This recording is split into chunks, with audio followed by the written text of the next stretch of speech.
Folks, one final video from the Horde. Today was a real beautiful day, so I'm staying outside enjoying it as long as I can. It's about 7 o'clock, Saturday the 30th, about 53 degrees, sun's going down, so my batteries are to the point where they're not completely charged here. So I'm shooting this video as much for you guys as I am for myself. Meet the Kawaski Mule. I think this thing was known as a KF450 or a KAF450, something like that. Not exactly sure. It was kind of beat up on model AF450. So I'm not sure the year. There's folks out there that could probably tell me more about this than I know. Anyway, this belonged to a local town. I probably told you guys this in video form before. And they had a co-op student who was a really good driver and decided to hook up with a fire hydrant at a halfway decent rate of speed. And he basically pulled the front wheel off. What I have for this is I have the hub somewhere.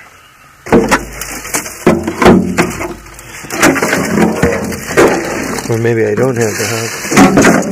I mean, I have the shock, obviously. I'm not seeing the hub. So I have the shock. I thought I had the hub. Maybe I'm wrong. I'm missing the brake drum. I'm going to call it the knuckle. This guy here. Let's turn it out.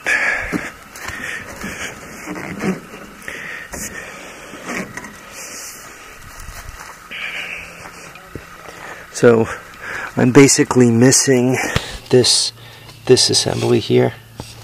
I don't know how well you guys could see it, right? That whole thing is missing. So what am I going to do with this rig? I'm also missing the front tire. I've been looking it over. I mean, the radiator's toast. I don't know if they overheated and blew up the motor. Somebody obviously had it apart. This is forward and reverse. It's not hooked. I don't know. I'm going to get my hand out of the way. So this is forward and reverse. It's not hooked up any longer to this. So I'm not quite sure what's going on with that. For those of you who are curious, this is basically a motorcycle 450 engine. Goes to a torque converter, a snowmobile clutch, where it puts input to the transmission, and the transmission internally just has forward and reverse. Now, there's a lot of things one could do with this. I've been pricing the components to put the front end back together again, and it seems very quickly that I make it to $500 for used parts. It seems that every part costs money. I'm not quite sure what I want to call that. This piece. Let me just call it this piece. The piece that goes from the shock down to the arm, A-arm, I don't know, whatever one wants to call that. That piece is completely missing. So I need to buy that. I need to buy the tie rod. It needs a ball joint. The ball joint over there is completely trashed. It needs a backing plate, it needs the brakes, it needs the caliper, it needs the hoses, and once again, it seems that very quickly, even for used parts, I worked my way toward 500. So $500 to get this thing to stand on all four wheels. Oh, I need a front wheel. You know, need kind of too much stuff to make that reasonable. So I'm not thinking that's a possibility. Looking at the back here, that motor, I think I might try to turn it over to see if it has compression, just so that I know, so I have the information in my head. But I'm pretty sure I'm going to pull the motor off. So I guess I'm rattling it around in my head that whether I should just completely pull all the wheels off, all the suspension off, completely take everything out from underneath it, and basically have a frame with a steering wheel that I transplant a golf cart under. I do not have a shortage of golf carts. 1, 2, 3, 4, 5,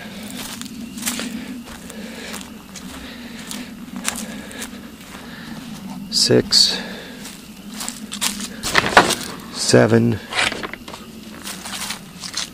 8,